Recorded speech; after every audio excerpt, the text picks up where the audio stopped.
mbokk yi salaamaaleykum dal leen jàmm ci seen émission lii rek di live record di émission bi ñu jagleel ndaw ñi nga xamante ni dañuy yëngu ci ay activités yu différents bëgg am visibilité. tey nañu am invité bu am solo muy Amina Rassoul.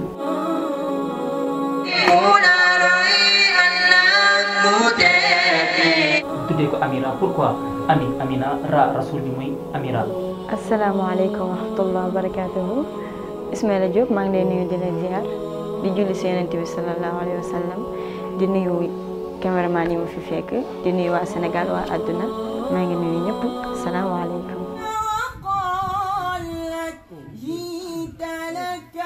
bii di suñ 3e numéro ñu dalal ci soxna Amina di artiste bu mag bokk ci troupe culturel islamique Jottali waaye man ma tuddee ko Amira pourquoi Amira Amina Rassoul muy Amira te Amira mooy njiitu jigéen kon moom mooy njiitu woykat yi Amina Rassoul lu tax Amina Rassoul. waa Amina Rassoul benn ndaw la xale yi gis ko li muy way xëy na dugg ci xol yi ak amaana cofeel gi ñu am ci Yonent bi sallallahu alayhi wa sallam ñu tuddee ñu Amina Rassoul. kan ma la ko tuddee. ku ñuy wax Cheikhul Mourabbi sama mag. Cheikhul Mourabbi. kon sama mag bu góor. waaw moom ko tuddee. macha allah léegi dafa tëb tuddee la Amina Rassoul wala dafa am lu mu gis looy def mu xaw a lëngoo Rassoul mu tuddee la Amina Rassoul bi wala nu mu demee noonu. waaw xam nga kooku dafa jeex ci Yonent bi sallallahu alayhi wa sallam dafa jeex ci moom tàkk léegi dama tàmm suñu toogee man ak moom ma koy woyal Yonent bi léegi mu dem ba dem mu ne ma yow moom faa mu tuddee la Amina Rassoul ndax yow waaye Yonent bi nga. sallallahu alayhi wa sallam avant boobu ñu xamee noonu di turu Amina Jottali. jàppal sa diine mooy bu dëgër jamul sa borom mooy li la war. sa nekk nag Jottali noo def ba nit ñi ràññee na foofu. waaw Jottali ba ma nekkee xale bu ndaw laa fa dugg Ahmed Zeynab Sarr ak yaa Xadi Sanoxo ñoo jékki-jékki après ñu yóbbu ma foofu léegi ba ma demee fekk fa tamit ñu mën li ñuy def ñu am xam-xam ci way di nuyuwaale Cheikh Mahmoud Touré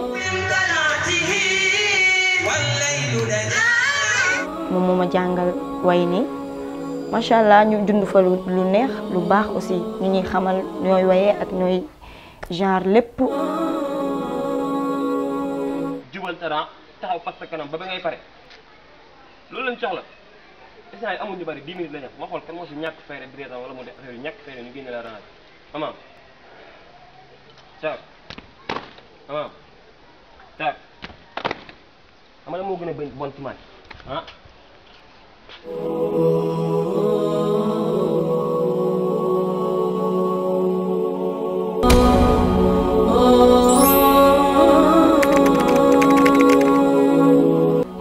genre lépp ñu tënku foofu ci biir troupe Jottali fa la ñuy taataane daal ba am expérience bi ñu jotee am nii. léegi kon comme que live rek moom ni ñu ko xamee muy live record du leen lu dul wane nit ki li muy def ak nan la xam fan la jaar ba koy def ak fan la bëgg a jëm ci loolu muy def way yooyu loolu ci laal ak الصبح بدا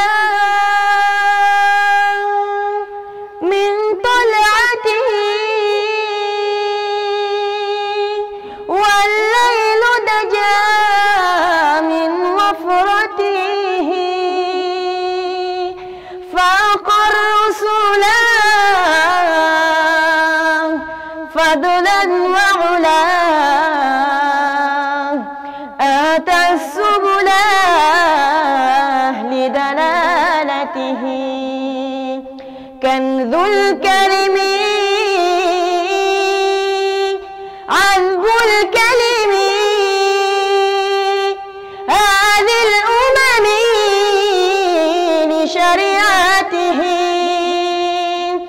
أذكى السبيل سيدنا محمد على الحسب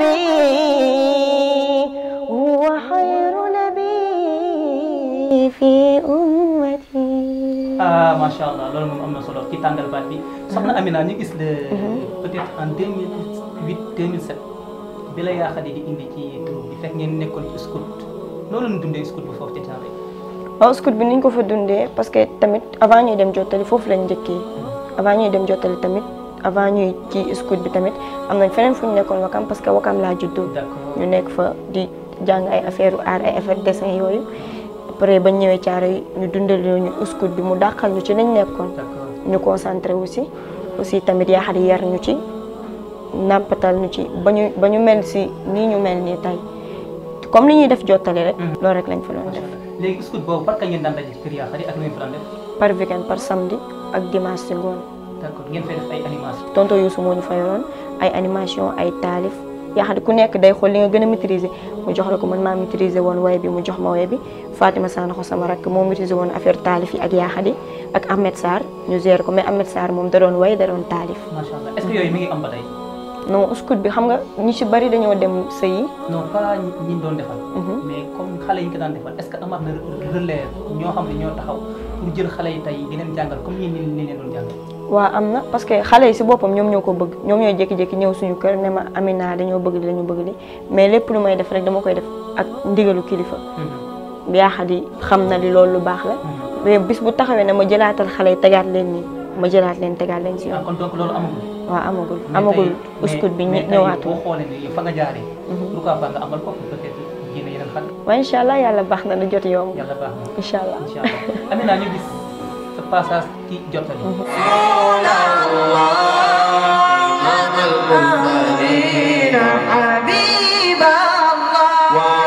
mais ñu jékki-jékki gis Amina jékki-jékki rek fël ba noppi ci biir way mu créé ci benn background ci suuf comme sàppali yeeg neexal yi maanaam lan moo la motivé nga jékki-jékki rek jóge ci peut-être mën naa ni niveau 0 rek yéeg niveau 10 ba léegi nekk lead vocal foofu.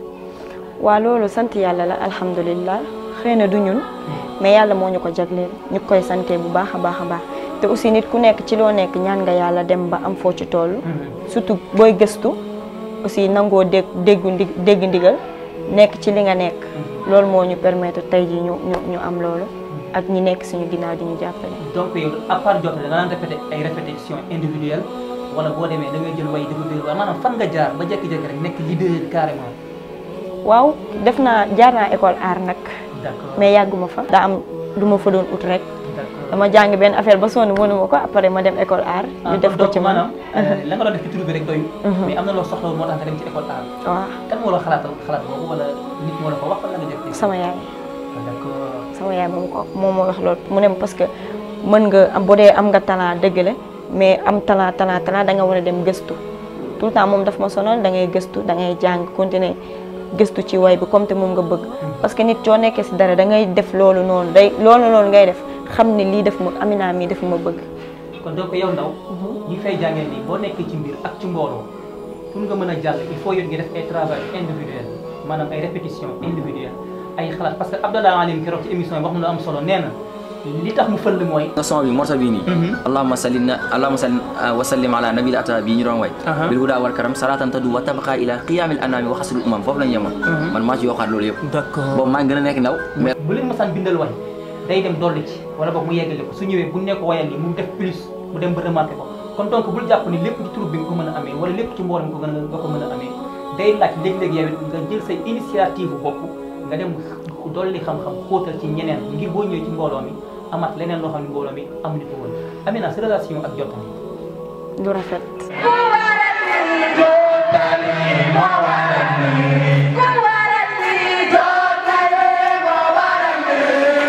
lu rafet macha allah parce que tey buñ ma xamee jottali moo tax. moo bind asamaan.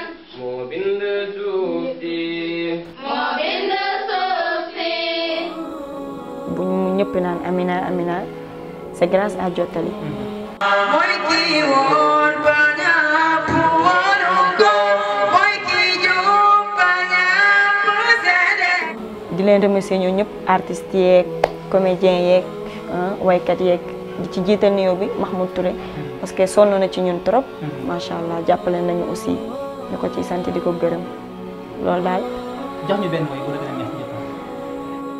yaayo boy yaayo boy yaayo boy ay boy wetel nga ñu yaayo boy ay boy wetel nga ñu guddik dimanche la xibar baroot xol ya tooy ñëpp fanaane di jooy xol ya tooy ñëpp fanaane di jooy yaayo boy yaayo boy yaayo boy wetal nga ñu Zeyna Fall yaay booy wetal nga ñu.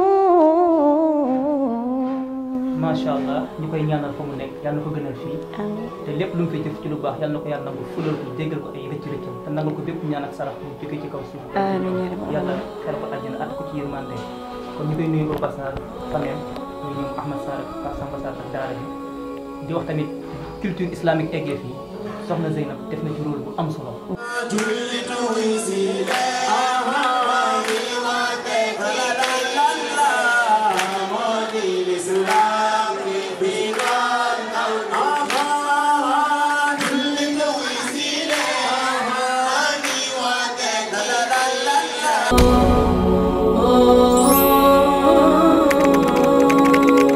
ndax fépp fu ñu sànn woote bu ñu ñëwee ni ko salaamaaleykum Zeynab dañoo bëgg a def lii rek yëkkati na 100 000 jox ñu wallahi buñ ci jógee bés ba moom mooy teew woo ku nekk mu ñëw teew ba pare di incité nit ñi li nit ñi di baataree ci caaxaan yi dañ koy baataree fii ndax fii la gënee. soxna Amina ñu gis nga jékki-jékki am benn popularité boo xamante ni ak benn style ci culture ngam loo créé muy ci démonstration bi surtout sox bi maanaam noo liggéeyee noonu parce que man dama bëgg xale bi lay seetaan di la bëggee nekk artiste mu xam ni Amina fii la jaar ba mu nekk nii man it fii laa war a mën a jaar moo tax ma lay toqati nii. ndeysaan di santaat yàlla rek xëy na lépp parce que nit ki mën nga bëgg dara te yàlla du ko def ci yow donc dañ koy santaat bu baax a baax di sant bu baax tamit ci ni mu ñu def nii ñun bu ñuy woy xëy na dañuy wax ay dañu waane mais du dara lu dul gëstu rek boo ci nekkee mbirum boo ci nekkee way dafa laaj gëstu ak tëju lu bari gëstul di tëju lu bari su ko defee da ngay am inspiration ba cuuc capp fii dem fii lu dul programme nga dem fa après nga ñëwaat toog nekkaat ci sa bopp surtout di gëstu tamit. léegi nooy gëstoo individuellement. wala mooy gëstoo di way wala ci mbedd mi ngay nekk wala nooy gëstoo individuellement. waaw des fois damay xool comme ça weñ bi nii di naaw nii ma xool weñ bi ni muy naawee ma way ci donte ñi ngi bind di xaw a. di des fois loolu mooy inspiration bi. waaw mais noo koy defee tey. tey exemple ñu toog nii nga ne ma Amina woyal ma lii. ma woyal la loolu. mooy improviser noonu lañ koy defee di sant yàlla bu baax la yàlla la daal yàlla la. d'accord mais léegi yow sa kër da nga fay nekk di wayantu ba da nga am place boo xam ne fa ngay nekkee di répété. wala yow souvent troupe ba rek ngay répété. non répété wu ma troupe ba kese am naa fu may répété suñ kër tamit man dama leen a lakkal. yuuxu rek damay way rek damay yuuxu rek dañoo dem ba dañ koo miin si man aussi su may way des fois dañ may aw di leen nuyu tamit suñu waa kër ak suñu waa koñ ñëpp. di nuyu bu baax sonal naa leen trop nag. donc mbokk yi mooy seen émission lii rek comme ni mu ko waxee way rek bu dee waykat nga del way rek bu dee artiste nga comédie rek maanaam lépp del def rek moom mooy tax yow nga am plus ak ñeneen te li mu wax sànq dafa am solo mooy bul wër ji fu mu toll gis la fu mu toll ngay wayantu non non da ngay am limite am respect ci sa bopp am benn audace ku la gis xam ne yow mii kat li ngay def respecté nga ko moo tax ñu respecté la. dëgg la loolu mooy artiste. Amina sa diggante ak yeneen troupe. lu rafet tamit lu rafet. yow daal lépp rafet. lépp dañuy rafetal. maanaam nooy dundee ñoom en tant que artiste la man dunduma sax en tant que artiste ak artiste. parce que ñu si bari ñoo xamante ne am naa ak ñoom yeneen relation yoo xam ne bokkul ak troupe bi. ñu bari dañuy gisante même bu dul programme bi dara xewul ba si période bi ñu nekkee nii sax nga xam ne génn bi ak dugg bi day xat. du tee dañuy gisante dañuy ànd di gëstu. fu bari troupe yëpp ba si troupe yu ndaw yi sax temps amul mais dañuy jokkoo ak ñoom ci WhatsApp bi bokk nañ tamit ay groupe si yeneen groupe yoo xamante ni ñoom la aussi ay xale yu ndaw yi way comme ñun ñu bokk fa di sottante ak ñoom ay xalaat. mais pourquoi du leen gis par exemple yow ak beneen artiste bu nekk ci beneen troupe ngeen def benn genre duo parce que def nga ko ak Bimim. moom lañ invité bii passé. mais pourquoi yeneen troupe bi la plupart duñ leen gis individuellement ngeen def benn son wala benn live yéen ñaar ngeen ànd def lu rafet.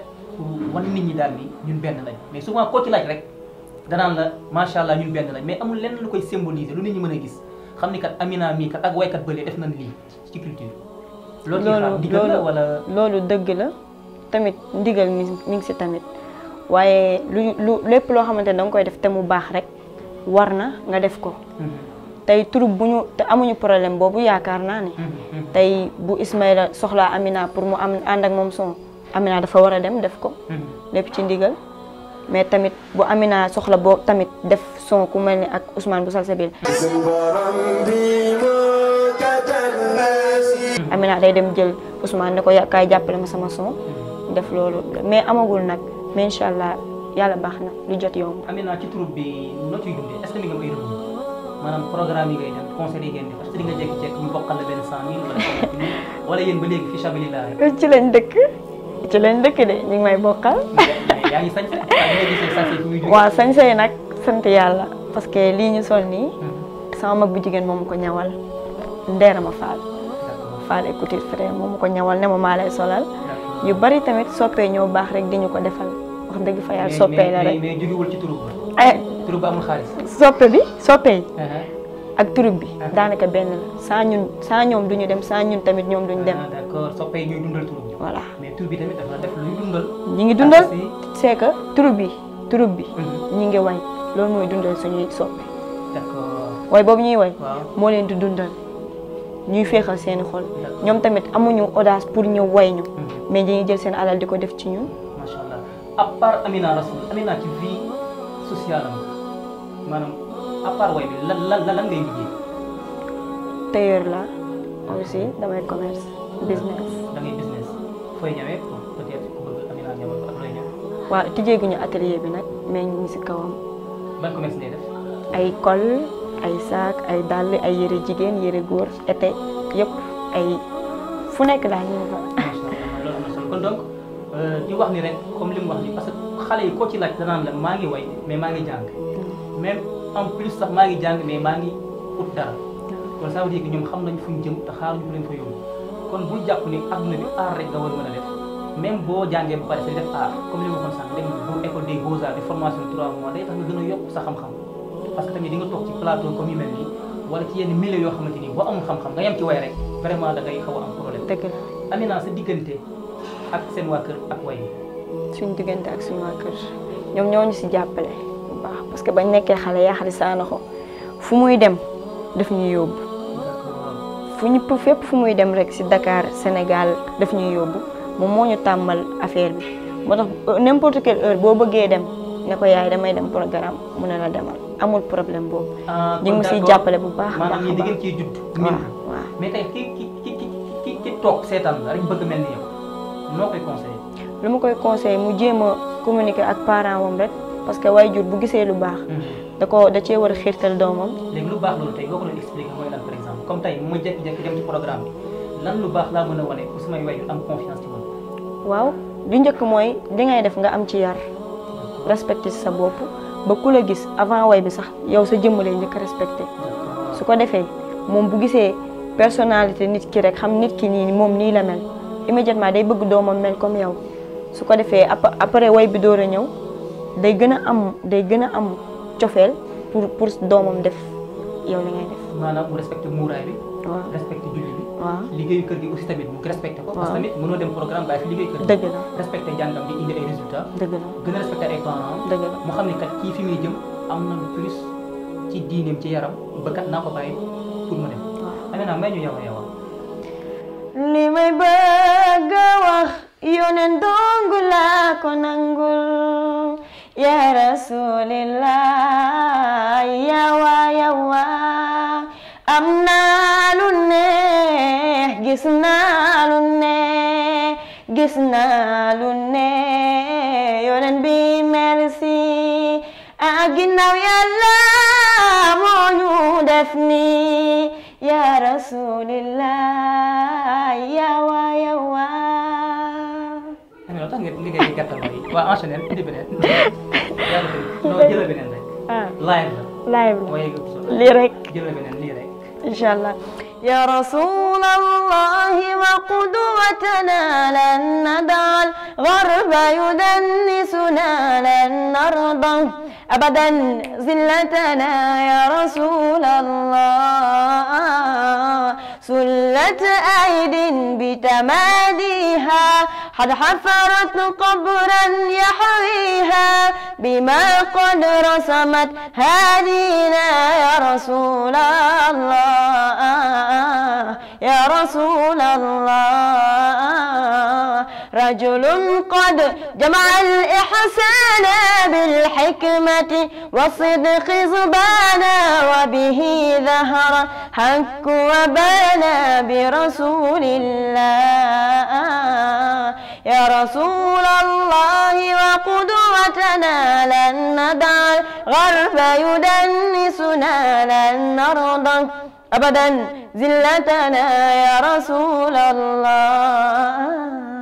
macha allah mu doon lu am solo vraiment kon mbokk yi seen émission lii rek moo nekk nii tey nag ñu ànd ceeg suñu benn partenaire muy Destin bi ngeen gis ni mu sol muy boutique boo xamante ni Mimi bi moo ko yor di ci jaay lépp loo xamante ni nit ñi dañ koy sol ak lépp loo xamante ni nit ñi dañ koy soxla ci wàllu t-shirt ak sérigraphie lépp kon donc boutique baa ngoog Destin di leen ci gën a yaatal incha allah kon mbokk ñu wéy ak Amina ci seen émission lii rek di live retour Amina seen premier dem studio mooy bi ñuy record li fi bàyyi rasul noo ko dundee woon. metti parce que xamuñu ko mosuñu dem studio dugg fa am nañu fa xamoon ñi feebar fa parce que miinuñu ko ñu tëj ñu suut du miinuñu ko ñu dajale na ak tàngaay bi ñu yuuxu metti woon na mais jàngat nañ ci bu baax a baax. macha allah waaw parce que maa ngi ko woon parce que 12 sons tamit nga bëgg ko enregistré ci benn bis. day metti xale yi daanaka ñu bari ndekki ñu tëj ñu ci benn néeg ak tàngaay bi ak way boobu miinu bu ñu woon way bu baax yuuxu yi fii ñi di daanu fii vraiment mais alhamdulilah mooy wan ni affaire du xëy rek sotti. dëgg la tey jii am na yu bari suñ ko doon expliqué luñ dund ak moom da ngay xam ni kat lii kat lu métti la mais métti yooyu ngay muñ di ci wane lu baax say way da ci jàppale mooy tax nga egg fay benn parce que ku ko dégg muy wax ak ku ko dégg muy way di nga xam ne kii am na niveau mais xëyu rek am ko Amina ñu gis bu baax ni sa diggante sa frère wala sax sa nijaay di Ahmed Sarr vraiment jàppale loolu ci culture fan ngeen jëm maanaam Amina tey Amina démb ak Amina tey mais Amina fan la jëm. waa nit boo nekkee ci dara ñaan nga yàlla am foo ci toll te lépp li la koy may mooy gëstu ak liggéey incha allahu rabbi yàlla baax na lu jot dina yomb. non lu jot dina yomb dañoo bëgg a xam Amina parce que tey ki lay suivre bëgg laa gis bëgg la topp war na xam yow fii nga bëgg a yegg. loolu dëgg la même man mi am naa fa ma bëgg a egg. voilà foofu fan la. maa ngi travail yàlla baax na. yàlla baax na lu jot yomb incha allah. Amina da lay gis ci concert yi vraiment xale yi nit ñi bu ñuy way. ngay am yu sew yooyu def ci suuf maanaam tey pour groupe yi lay seetaan mën a xam loolu noo koy defee ak ban moment nga koy def ci way.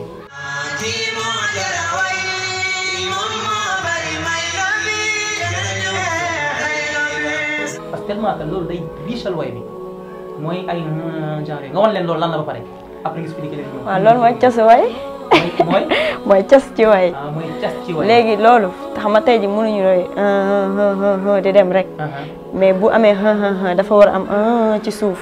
loolu waaw bu koy accompagner parce que ñun ay voix off rek lañ yor léegi booy ñëpp bu ñu woyee normal war na aussi nga am yoo dugal ci suuf pour nit ñi gën a sentir way bi gën a dund way bi parce que li ngay def da nga ko war a dund ba pare selon ci yow sa bopp après mu war a génn. macha allah macha allah. te donc mooy moment bi lit bi di way am luy aw ci suuf vraiment loolu am na solo trop Amina maanaam lan ngay conseil xale yu jigéen ñi nekk ci tur ci seen comportement ak seen lépp. waaw ñu dolli comportement bi gën a fonk diine bi parce que nit mën nga ñàkk lu nekk ba mu des diine te diine ku ko am ñàkkoo dara ñu góorgóorlu bu baax ci diine bi góorgóorlu bu baax selon ni ñuy solo ak ni ñuy waxee ni ñuy jëfee bañ a late daal bañ a late ak lu jigéen ñi du ñuy bari nañ bañ a late. ban conseil nga leen di jox ci nekkin ci tur bi ni ñuy waaye ni ñuy jiite. waaw bu ñu nekkee ci turub bi bu ñu yem rek ci répétition waa turub bi dañuy répété feneen fu dul ci biir turub bi parce que turub bi da ngay ñëw jël fa après li ngay def yow yaa ko mën a def jox la air bi jox la texte bi yow boo demee nañ ci travail boo ñëwee bul way comme teg liñ la jox dolli ci. macha allah ban message ngay jàllale turub bi nga bokk ak fans yi. waaw di wax jottali ci kaw ci kanam. di ñaan yàlla yóbbu leen fu kaw seen jot ak yeneen turub yëpp. di leen jox conseil tamit nañu gën a yokku programme bi gën a yokku pas-pas bi gën a dugganteeg nit ñi parce que nit ki lépp loo am rek sa moroomu nit moo la ko ci sa moroomu nit nga ko mën a amee ñu gën a fonk nit ñi. ban message nga jàllale fans yi di leen béggee bu baax kontaan naa ci ñoom bu baax gis naa ñaan yi gis nañ teraanga yi gis nañ lépp kontaan naa ci ñoom bu baax di leen bëggee di leen bëggee di leen bëggee je vous aime les fans. ak tëjal ko benn way Muhammadu Rasulillah sallu alayhi ya umma man moom lay way li wajhillah te di ko rey ngir Allah yàlla la fal Mustafa yàlla la fal def la nam wàcce ci yow Qur'aanam ne la balligh te nga am ngëm muñ ay lor danga am ndam waa Makka naan day njabaraan Mustafa bil yaditar muy naxtaan foogoon nañ dafa baan waaye tey mi ngi nii ñuy taataan xeex nañ ko ngir wootem ba mu daagal lool ci ndëggam ba damm bañam ci yoon ba keroog Uhud la xew-xew ba Rasulullahi gëm nañu la yow mat nga lool kenn gënu la topp la muy gëm Yàlla sax di la muy sankute la sallallahu alayhi wa sallam. Amina looy tëjee. waaw maa ngi santaat ñëpp di gërëm suñu caméraman yi nga xam ne bu boobu ba tey ñu taxaw di def lu liggéey bu am solo di gërëm aussi waa Life Record kontaan naa ci ñoom bu baax di la nuyu aussi di nuyu suñu waa kër di nuyu sama yaay yaa Xadi Saanaxo te lépp lu ma mënti am wala lépp lu ma fu ma nit mënti gis moom moo ko def ci man di nuyu troupe bu ma bokk muy waa Jottali di nuyu sama mbokk yëpp famille Saanaxo famille Fall famille Sow ak famille Gueye nuyu ñëpp. macha allah di ñaanal suñu yaay maam Xadi Saanaxo vraiment bu troupe yi eggee fii tamit liggéey bu am solo yàlla bàyyi ko suñu kanam wéral ko may ko kattan. mbokk yi li moo nekkoon seen émission lii rek di Live Record comme ni ñu koy waxoon ci tàmbalement bi émission bi li ko tax a jóg mooy may ndaw ñi ñu am visibilité ci lépp lu ñuy yëngu boo ci bëggee bokk wooteel ci numéro boobu di jàll ak ci loo mën a domaine boo mënti nekk ak foo mënti nekk nan la fa fekk defal la émission bi gratuite incha allah. قل لي لماذا لا تصلي قل لي لماذا لا تصلي قل لي لما لا تصلي ndax taayal moo tax nga ni yow doo julli ndax nelaw moo tax nga bañ doo julli seytaane di la nax nga foog ne yaa ci ne waxtu yëpp ngay faat sa bàmmeel di la xaar julli daa am waxtu yow bul ko yeexal waxtu bi du la xaar yow bul ko yàggal dee du la tàggu yow nang ko waajal xamoo kañ lay ñëw xamoo kañ lay doon jàkkaarloog borom bi loo ko ñaan mu may la waxtaan ak borom bi lan moo ko gën a neex kuy julli texe nga ku bon de sanku na yàlla de rabbuna ñi foowe julli قل لي لماذا لا تصلي قل لي لماذا لا تصلي قل لي لما لا تصلي إن جلني فعلا نكاتي شيلول النكاتي بدق نودبي نانجن كوتي غاندي تدم جابجي dox ba jàkka ji maanaam julli ji te julli bu aw yoon mooy tax doo def lu bon qul li limaada la tusalli qul li limaada la tusalli qul li lima la tusalli àndoon ceeg suñu caméraman Saxa Pro ak Thomas Pro ak suñu graphiste bii di Samba Chien di joxante rendez-vous yeneen jotaay yeneen numéro yeneen invité ak yeneen thème ak yeneen émission lii rek asalaamaaleykum wa rahmatullah wa barakaatu. keroog Uhud la xew-xew ba rasulullahi gëm nañu la yow mat nga lool kenn gënu la topp la muy gëm yàlla sax di la muy sankute la